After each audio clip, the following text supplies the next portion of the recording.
al primer grado de educación secundaria, un abrazo fraterno de parte del profesor David Guamán Manrique y un saludo especial a todos ustedes y a sus familiares. Queridos estudiantes, Historia Universal nos abre una nueva puerta, una nueva ventanita por la que nosotros vamos a intercambiar yo los conocimientos que estoy impartiendo y ustedes su atención plena para poder desarrollar la sesión de aprendizaje número 21 que está dirigido al primer grado de educación secundaria. Se trata el tema de hoy sobre las manifestaciones culturales de Roma. Hoy vamos a ver sobre las manifestaciones culturales de Roma, mis queridos estudiantes. Ahora, el contenido de estos temas están en las páginas del libro del 83 al 86. Corresponde al capítulo número 22. Quien ha elaborado el trabajo, como siempre, el profesor David Guamán Manrique. Bien, las manifestaciones culturales de Roma. En Roma antigua, muchachos, primero vamos a hacer algunas precisiones por las que los nombres que vamos nosotros a reconocer se van a ir explicando acá. Dicen, la cultura de la antigua Roma fue el resultado de un importante intercambio entre civilizaciones diferentes. Acá se ha intercambiado, ¿qué cosa? La cultura griega. ¿Con quién? Con la cultura de Mesopotamia y de Egipto. Ya, o sea, es una mezcla de la cultura griega, mesopotámica y egipcia, que contribuyeron a la cultura y el arte de los romanos. ¿Qué quiere decir? Los romanos, muchachos, van a tener una cultura basada en las culturas griega y de Mesopotamia y Egipto. Uno de los factores que más contribuyó a la universalización de la cultura romana, que de pronto fue la de todo el imperio, fue el uso del latín. Es decir, ¿cómo es que se propagó la cultura romana, muchachos? Porque en todo el imperio, como lengua común, acá dice, como lengua común, todos los pueblos sometidos por el imperio tenían que hablar el latín. Es decir, pueblo sometido por el imperio romano tenía que aprender a hablar el latín. Y a través del latín ellos fueron extendiendo su cultura por todo el imperio.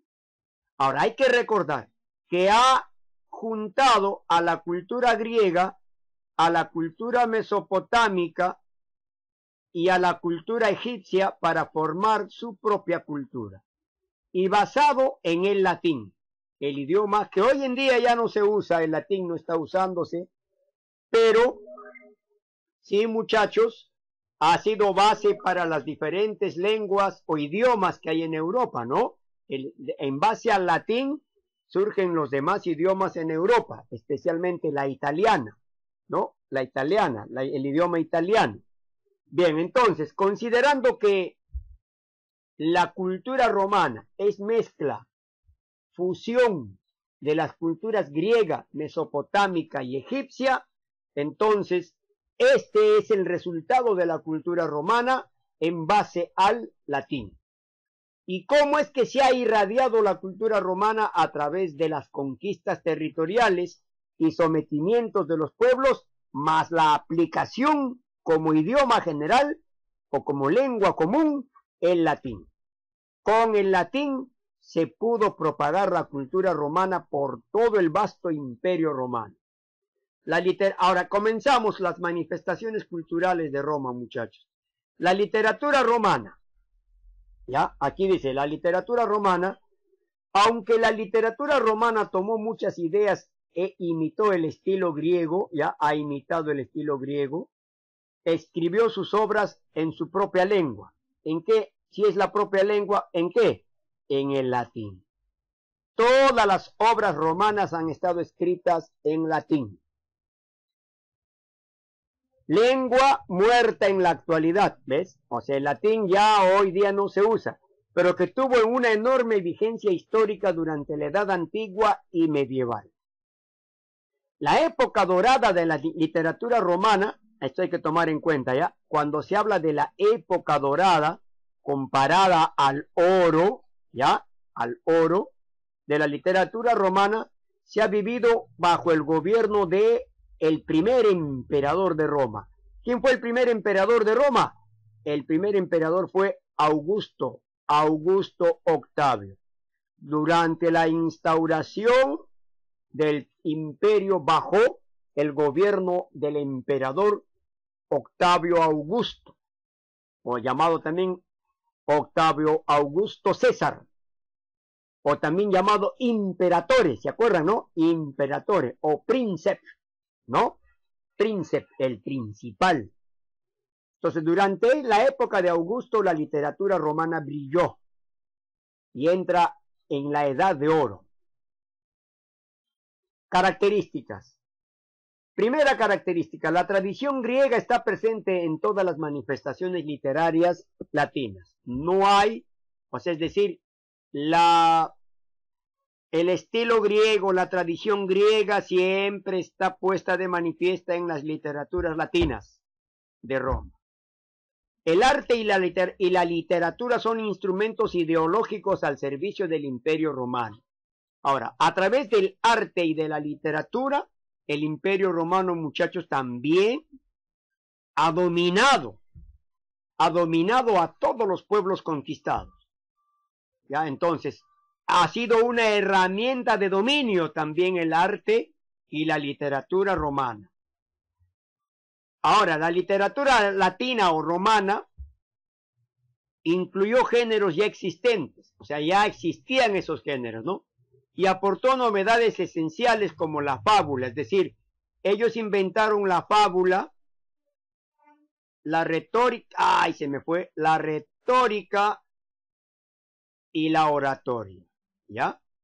O sea, es decir, otras cosas ya, otras manifestaciones existían, pero los romanos inventaron la fábula, la retórica y la oratoria.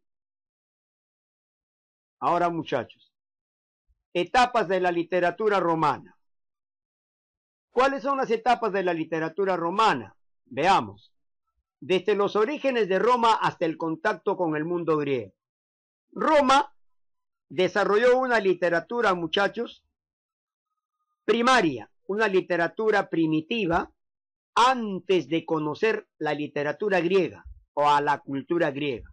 Entonces, cuando se originó Roma, hasta el contacto con el mundo griego, se va a llamar el periodo que abarca desde unos 500 años. Se consolida el latín como el idioma del pueblo romano, y aunque han sobrevivido muy pocos textos de este periodo, se escribieron leyes y se conservan fragmentos de cantos religiosos, ¿ya? Aquí hay cantos religiosos.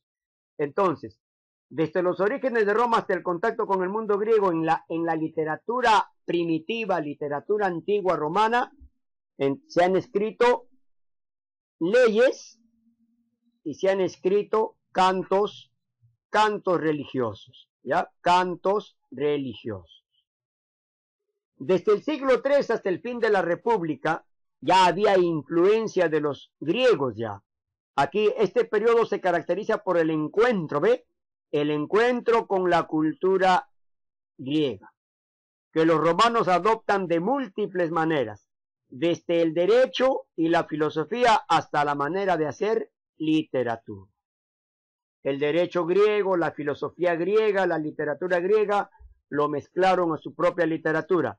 Es un periodo rico culturalmente y en el que se desarrollan los principales géneros literarios importados de Grecia. Surgen y crecen los de origen romano, ahora, ¿qué cosa crece en la literatura romana?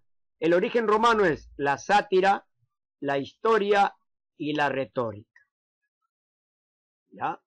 Ahora, estamos hablando de literatura romana, ¿ya? La evolución. Segunda etapa, desde el siglo III hasta el fin de la República. Ahora viene el siglo de Octavio Augusto, la Edad de Oro. Durante el gobierno, acá se me fue una E más, vamos a corregir esta partecita. Acá, durante el gobierno del primer emperador romano, ya estamos acá, ¿no? durante el gobierno del primer emperador romano, estudiantes, hay un largo periodo de paz, y eso se llama la paz augusta, y prosperidad que se ve reflejado en las artes, ¿ya? Es decir, durante el periodo de Octavio Augusto, hubo una paz, una tranquilidad en Roma. En literatura, muchachos, florecen y se latinizan del idioma latín todos los géneros importados de Grecia y prosperan las artes escénicas y la prosa. Durante la edad de oro de Augusto, muchachos, la literatura se engrandece en Roma. Todo lo que era griego se ha latinizado, se ha convertido a romano, a latino.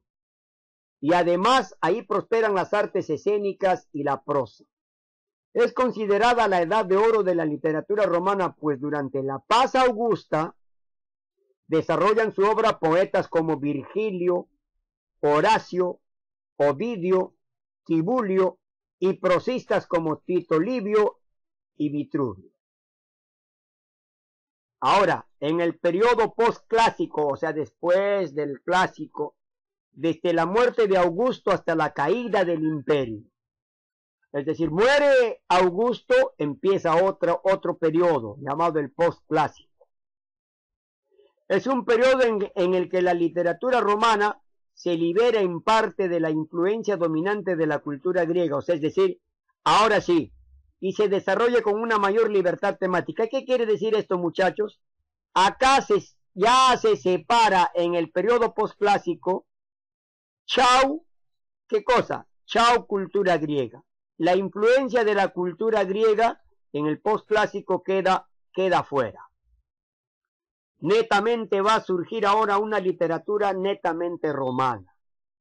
En ese periodo romano, netamente romano, los autores principales romanos fueron Fedro, Séneca, Petronio, Percio, Marcial y Apuleyo, entre otros. Pero estos son los que sobresalen en la literatura postclásica de la Edad de Oro de quien es de la literatura romana, mis queridos estudiantes. Ahora, muchachos, estamos viendo esta partecita y ya terminan las etapas de la literatura romana. Ahora vamos a ver los representantes y obras destacadas de el Imperio Romano. Tenemos poesía épica. En poesía épica, el autor más destacado y que continúa generando discusión e influencias de fue Publio Virgilio Marón. Simplemente algunos lo conocen como solamente Virgilio también, ¿ya? Autor de la Eneida, la obra La Eneida, una poesía épica, un texto dedicado a celebrar los orígenes de Roma. Aquí, ¿a quién se va a referir? A Rómulo y Remo, la Eneida, ¿ya? La Eneida habla sobre los orígenes de Roma, habla sobre las leyendas de Rómulo y Remo. Según este texto, fundada por sobrevivientes de Troya y dedicado al emperador Octavio Augusto. Muchos lo respetaban a Octavio Augusto a pesar de haber matado a su cuñado, ¿no? ¿Se acuerdan esa historia, no? Listo. Otras obras, las bucólicas y las geórgicas. ¿Quién escribió? Virgilio, ¿ya? Escribió la Eneida, escribió las bucólicas y las geórgicas, que ejercerían gran influencia en autores como Dante, ya esos Dante ya son de la edad moderna, ya, Dante, ¿no? Que va a plasmarla en su Divina Comedia. Es decir, la Divina Comedia lo escribe Dante, influido por ¿quién? Influido por las obras de las bucólicas y las geórgicas de Virgilio Marón. Ahora, acá está retrato de Virgilio, autor de la Eneida, es uno de los poetas más importantes romanos. ¿Ya, muchachos? Poesía lírica y epigramas. Catulo, Catulo es recordado principalmente por sus poemas amorosos dedicados a Lesbia, cuyo nombre verdadero era Clodia, y considerado como el creador de la elegía romana. Ya, Catulo. Horacio. Horacio es considerado como uno de los mayores poetas líricos y satíricos de la poesía latina. Compuso odas y epístolas, así como sátiras, que han ejercido una gran influencia en autores como Petrarca. Petrarca fue influido por Horacio, Ronsard, Garcilaso, Fray Luis de León, Keats y Milton, entre otros. ¿Ya? Vamos a ver, ahora, ¿qué cosa es una sátira, muchachos? La sátira es como una especie de burla. A través de una burla indirecta se puede referir a una persona y hacerle un satirismo, es decir, criticar a una persona de mala manera, en forma indirecta. Eso es sátira, ¿ya? O sea, a través de la sátira también Horacio ha expresado su poesía lírica y epigramas. Vamos a ver qué cosa es lírico. Ovidio, otro literato romano, cultivó varias formas líricas, pero han pasado a la posteridad por dos grandes obras en verso: Las Metamorfosis, recopilación de historias mitológicas, y El arte de amar. Eso que todavía ustedes no deben de aprender. Profesor, ¿cómo que no? No, ese tipo de amor que explica Ovidio acá, ustedes que todavía son criaturas de Dios y que tienen 12 o 13 añitos, 11 tal vez, acá en El arte de amar, acá Ovidio ofrece consejos en torno a las relaciones amorosas. O sea, ese es otro tipo de relaciones amorosas. O sea, ustedes pueden, tienen que amar a sus padres, amar a sus hermanos y amar al prójimo, ¿no? Pero en cambio Ovidio explica el arte de amar ya sobre el amor. Ya es cuando un varón y una mujer se enamoran, y ese arte de amar explica Ovidio, el cual ustedes ya van a llegar a la edad suficiente para poder descubrir el arte de amar que explicaba Ovidio. Por ahora todavía no. La lírica, género literario en el que el autor transmite sentimientos, emociones o sensaciones subjetivas respecto a una persona u objeto de inspiración. Es decir, la lírica tiene que tener una persona como modelo, o tiene que tener un objeto como modelo de inspiración. Alguien tiene que inspirar a ese poeta para que escriba ¿qué cosa? Lo que observa de esa persona y lo que observa de ese objeto con mucho sentimiento, descargando sus emociones o sensaciones con respecto a esa persona o a ese objeto. Emociones subjetivas, es decir, la emoción subjetiva es mi yo interior, lo que yo siento por dentro. Y lo que yo siento por dentro sobre esa persona, sobre ese objeto, por ejemplo, sobre una persona, la lírica puede ser, si yo conozco a una chica X, y al conocerla a esa chica, es mi motivo, mi inspiración para componer una poesía, estoy haciendo lírica. Ya estoy haciendo lírica, porque estoy teniendo una persona como un objeto de inspiración. Ahora, en cambio, el epigrama es la composición poética muy breve, ya muy breve, que expresa un solo pensamiento ingenioso o satírico, con gran precisión y agudeza. Se usa para expresar defectos ajenos y elogios. O sea, solamente a través del epigrama tú puedes criticar a una persona o decirle sus deficiencias físicas, o también al mismo tiempo puedes alabar a una persona y decirle su lado bueno de lo que él tiene.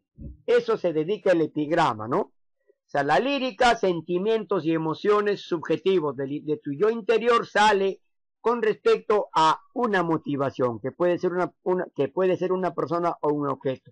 En cambio, el epigrama expresa defectos ajenos y elogios ajenos, ¿ya? En forma breve. Prosa, especialmente historia, o sea, quienes han hecho historia, una literatura histórica. O sea, a través de la literatura, estos hombres romanos han expresado también parte de su historia. ¿Quiénes fueron? Julio César, político y militar romano que provocó el fin de la República. Fue orador y escritor, además de militar, y se le recuerda sobre todo por los comentarios de la Guerra de las Galias. O sea, aparte de ser un gobernador de la República, un gobernador que generó el fin de la República, fue un orador y además escritor, aparte de ser militar, y escribió comentarios de la Guerra de las Galias. Tito Livio, otro literato historiador. Tito Livio escribió Historia de Roma, ¿ve? ¿Ya? En su obra Autor de las Décadas, una obra con 140 volúmenes y además Historia de Roma. Su influencia se ha extendido hasta alcanzar autores tan disímiles como Petrarca, Maquiavelo, Voltaire, Walter Scott, se basaron en la literatura histórica de Tito Livio. Plinio el Viejo, escritor que se dedicó a observar fenómenos naturales y geográficos, recogidos en su obra Historia Natural, texto enciclopédico que pretendía compilar el conocimiento existente de entonces. Tácito, fue un político que cultivó la biografía, la historia y la oratoria. A ver, la biografía es ¿qué cosa, muchachos? Es la vida de un ser humano, desde que nace hasta que muere, y todo lo importante que hizo en esa trayectoria. Y la oratoria es el arte de expresarse en público. Bueno, la historia ya ustedes saben, no es la crítica de los sucesos ocurridos y acaecidos por obra de los seres humanos en el pasado. Se trae al presente, se le critica y se busca un futuro mejor. ¿Cuál fue la obra de Tácito? Los Anales es su obra más citada. Suetonio escribió la vida de los 12 Césares, ¿eh? Los 12 Césares que tuvo Roma, sobre ellos escribió Suetonio. Es historia, ya es parte de la historia. Marco Aurelio, emperador romano desde el año 161 hasta su muerte, apodado el Sabio. Su gran obra son las Meditaciones, escritas en griego helenístico. En el campo filosófico, muchachos, el epicurismo. ¿Qué es? El epicurismo es un movimiento que abarca la búsqueda de una vida feliz, mediante la búsqueda inteligente de placeres y las amistades entre sus correligionarios. Ahora, el epicurismo busca la felicidad con placeres y amistades. Fue enseñada por Epicuro de Samos, por eso se llama epicurismo. El fundador fue Epicuro de Samos, filósofo griego del siglo IV a.C., el cual fundó una escuela llamada Jardín. Los filósofos que lo siguieron son llamados epicúreos, ¿ya? Los seguidores de Epicuro son epicúreos. El epicurismo, por un lado, ahora tenemos el estoicismo por otro lado. Se denomina la doctrina filosófica que practicaba el dominio de las pasiones que perturban la vida, valiéndose de la virtud y la razón. Como tal, su objeto era alcanzar la felicidad y la sabiduría, prescindiendo. O sea, ¿qué cosa es prescindir? Dejando de lado las comodidades.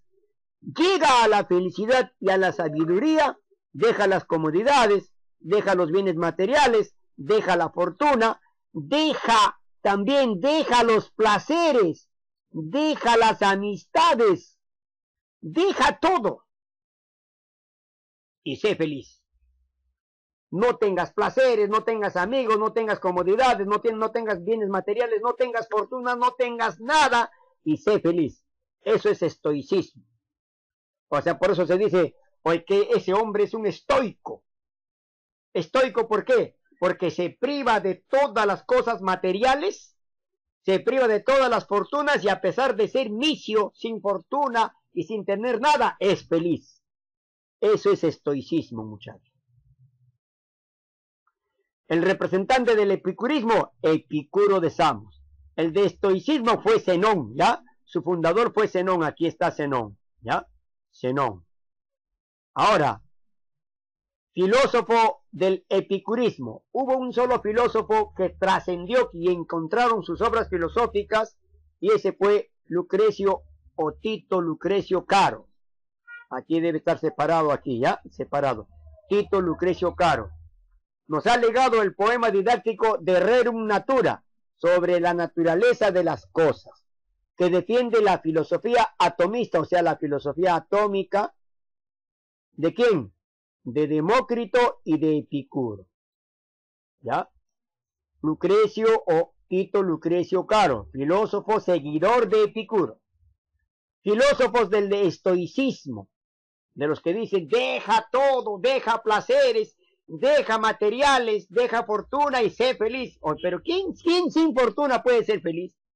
¿Quién sin obras materiales puede ser feliz? ¿Quién sin placeres puede ser feliz? Alguien dirá, de entre ustedes dirán, yo, profesor. Entonces, si ustedes son felices sin tener nada, son estoicos, muchachos. ¿Ya? Ahora, el estoicismo romano helenístico se divide, los filósofos del estoicismo se dividen en dos. Estoicismo romano helenístico. Se destacaron los filósofos Panecio de Rodas. Escribió el Tratado del Alma. Posidonio de Apamea escribió los fragmentos. Y Cicerón escribió De Senectute, o sea, sobre la vejez. Ahora, el estoicismo imperial romano, esto es nuevo, ¿no? De carácter más religioso, siendo sus principales representantes del estoicismo los filósofos Séneca, que escribió Epístolas Morales, Epicteto, que escribió Manual de Epicteto, y Marco Aurelio, que escribió Pensamientos. Ahora tenemos acá el arte expresado en la arquitectura romana.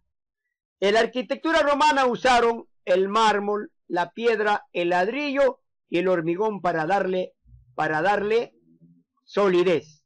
¿Ya? Entonces, esto de acá, muchachos, principalmente el arte romano fue para, más que nada, se ha construido a través de ¿qué? Se ha construido a través de la intención de, de divertir más que nada a la población, y que la población se sienta distraída con la diversión, eliminando los malos momentos. Ese es principalmente el objetivo de la arquitectura romana. Por eso, ¿qué cosa es lo que construyeron? Principales templos. Templos, el templo de César o templo del divino Julio, o de César divinizado, también conocido como templo del deificado Julio César. Templo de la estrella Cometa. Es una estructura antigua en el Foro de Roma, Italia, situada cerca de la Regia y el templo de Vesta. Ahí está el templo de Julio César. El templo de Augusto. Aquí está el templo de Octavio Augusto, dedicado al primer emperador. Por eso no le pongo muchas escrituras sobre el templo de Augusto, porque allí se dedica al primer emperador que tuvo el Imperio Romano. El Panteón de Agripa o Panteón de Roma es un antiguo templo romano, en la actualidad una iglesia, situado en la ciudad de Roma, en el lugar de un anterior templo encargado por Marco Agripa durante el gobierno de Augusto. O sea, ¿quién mandó a construir este templo? El emperador Augusto. ¿Pero a quién se lo dedicó? A Marco Agripa. ¿Ya? Marco Agripa tuvo entonces su templo, llamado el Panteón de Agripa. Otro templo, Templo de Adriano, fue construido en 145 y está ahora incorporado a un edificio situado en Piazza di Pietra, en Roma. El templo fue erigido en honor del emperador Adriano por su sucesor Antonio Pío. Es decir, el emperador Antonio Pío en honor a su antecesor Adriano, construyó este templo, el templo de Adriano. El templo de Hércules Víctor o Hércules Olivario es un antiguo edificio romano ubicado al sur del templo de Portunus, en el Foro Boario de Roma, Italia. Este es el templo de Hércules, ¿ya? Anfiteatros y circos. El circo máximo, el circo más grande, creado bajo el poder del quinto rey de Roma, Lucio Tarquino Prisco. Fue un edificio para carreras de carros de la antigua Roma, situado en Roma, Italia. Esto es, ¿ve? Esto es parecido a un hipódromo, ya se parece a un hipódromo. Y por acá, ¿se acuerdan ustedes si han visto la película Gladiador? Aquí hay unos carromatos jalados por caballos que dan la vuelta por acá. Giran por acá, giran.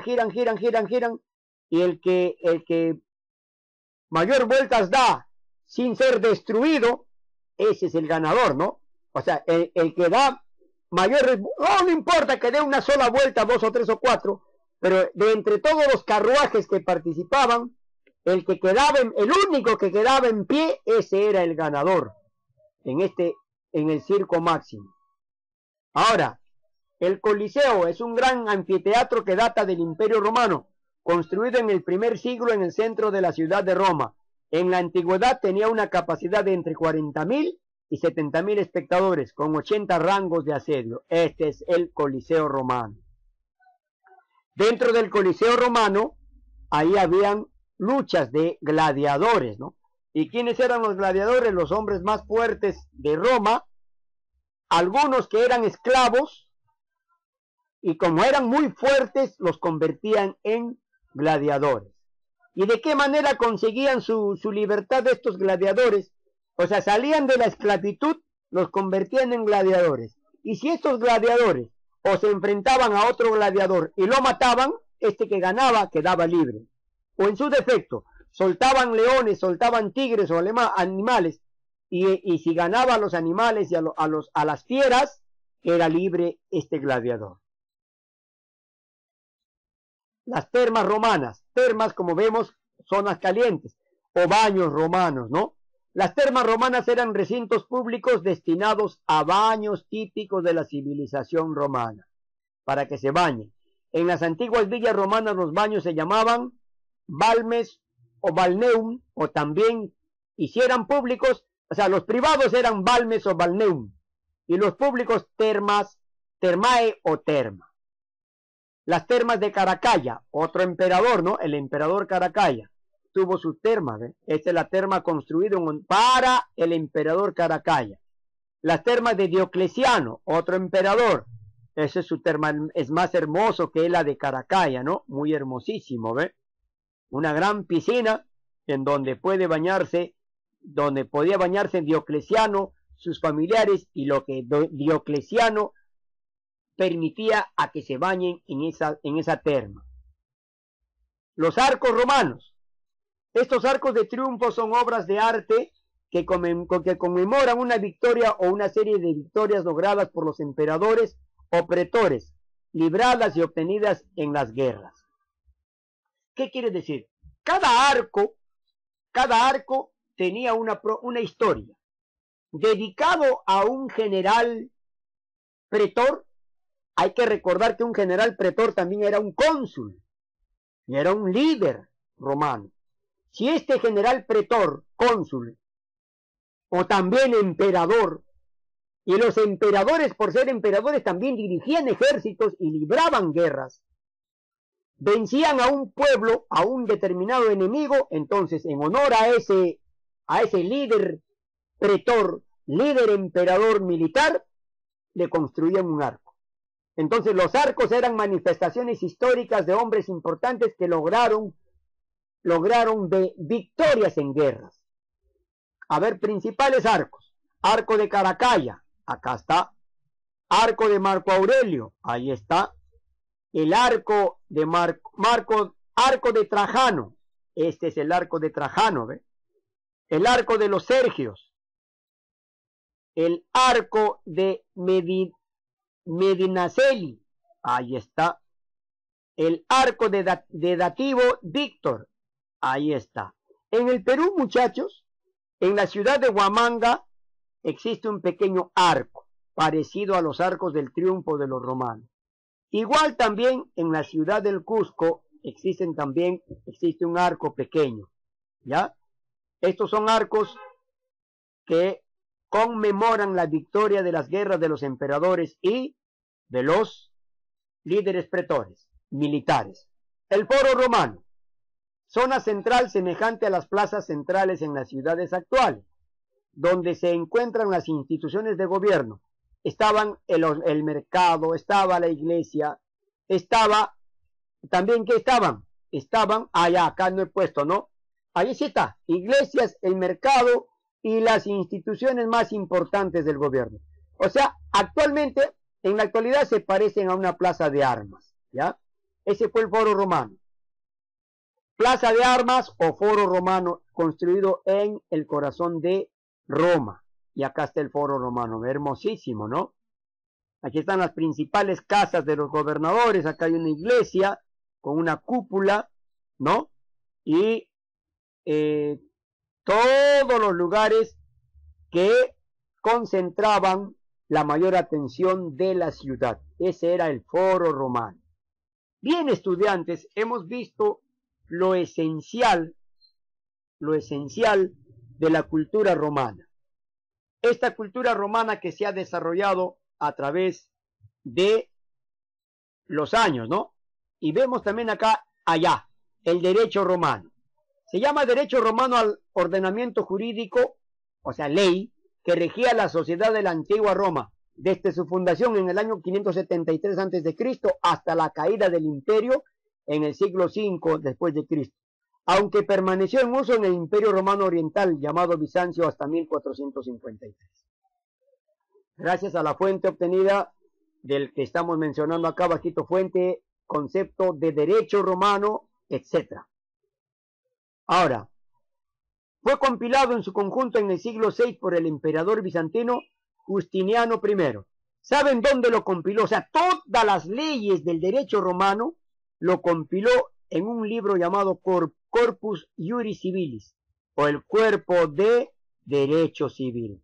Allí incluyó a toditas las leyes romanas, e impreso por primera vez por Dionisio de Godofredo en 1583 en Ginebra. O sea, recién en el año 1583 lo imprimieron, la ley que compiló Justiniano I, llamado el Corpus Iuris Civilis, o Cuerpo de Derecho Civil. Dicho texto y las leyes que contiene son de suma importancia en la historia, esto recuerden, ¿no? En la historia jurídica de la humanidad, ya que sirvieron. ¿Por qué son importantes? ¿Por qué es importante el derecho romano? Porque sirvió de base para que los textos legales de múltiples otras culturas y civilizaciones, y por qué no decir naciones del mundo entero, todas las naciones del mundo entero se basaron para construir sus constituciones políticas, sus leyes, se basaron en el Corpus Iuris Civilis o en el derecho romano. Por eso es importante. Ahora, la mejor herencia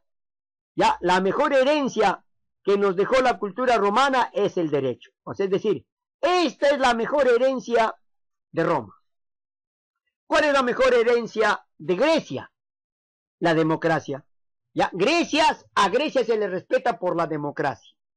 En cambio, a Roma se le respeta por su herencia mejor para la humanidad, el derecho. En Roma se elaboró el derecho público, el derecho privado y el derecho internacional. Ahora acá, muchachos, la religión romana. La religión romana fue antropomorfa, o sea, la mayoría eran formas humanas, ¿no? Mezclaban ligeramente animales pero más con figura humana, y eran politeístas, dedicados a varios dioses, Acá tenemos, y hay que recordar que la religión romana también se ha contagiado de la religión griega, y muchos dioses griegos, muchachos, fueron convertidos en dioses romanos. O sea, casi todos los dioses griegos pasaron a ser dioses romanos, solamente que los romanos lo cambiaron de nombre. Acá tenemos, por ejemplo, La mayoría de dioses, acá es dioses, ¿no? Acá es Balaí. Dioses romanos fueron copiados de la religión griega y los cambiaron de nombre. Acá tenemos, por ejemplo, Neptuno fue nombre romano, en griego Poseidón. Júpiter, nombre romano, en griego Zeus. Vulcán, romano, en griego Hefesto. Minerva, acá lo vamos a ver mejor. Acá, nombre griego, atribución y nombre romano. Nombre griego, Cronos, Dios del tiempo. En romano, Saturno. En griego, Gea, diosa de la tierra. Nombre romano, Tellus. Zeus, dios de los dioses, dios del universo. ¿Cómo lo llamaron en Roma? Júpiter. Hera, diosa del matrimonio. Juno en romano. La diosa, o el dios, la diosa Atenea, diosa de la sabiduría, llamada Minerva en el Imperio Romano. Artemisa, diosa de la casa, Diana. Apolo, dios de las artes, de la belleza y de la luz, en Roma, Febo. Hermes, dios mensajero y del comercio, Mercurio lo llamaban en Roma. Ares, dios de la guerra, ¿y cómo lo llamaron en Roma? Marte. Marte es dios de la guerra en romano. Seguimos. Acá, muchachos, tenemos Hefesto, dios del fuego, Vulcano en romano. Afrodita, diosa de la belleza, y Venus en nombre romano. Hades, dios de los muertos y los infiernos, Plutón en romano. Poseidón, dios del mar, ¿cómo lo llamaron en Roma? Neptuno. Hestia, diosa del fuego, en Roma lo llamaron Vesta. Demeter, diosa de la agricultura, y en Roma lo llamaron Ceres. Dionisio, dios del vino, qué rico, a ese dios yo lo admiro. ¿Cómo lo llamaron en Roma? Lo llamaron Baco, dios del vino. Tique, diosa del destino, lo llamaron Fortuna en Roma. Eros, ajá, dios del amor. Y acá, ¿cómo lo llamaron en Roma? Cupido. Cupido, por eso que en el Día del Amor, en San Valentín, Cupido es el alma, es el dios de todos los enamorados, dios del amor. Cupido o Eros. Mis queridos estudiantes, algunas imágenes de dioses romanos. Júpiter, Venus, Apolo, Neptuno, Júpiter, Juno, Vulcano, Diana, Febo, Minerva, Venus, Plutón, Neptuno, Marte, Mercurio, Baco.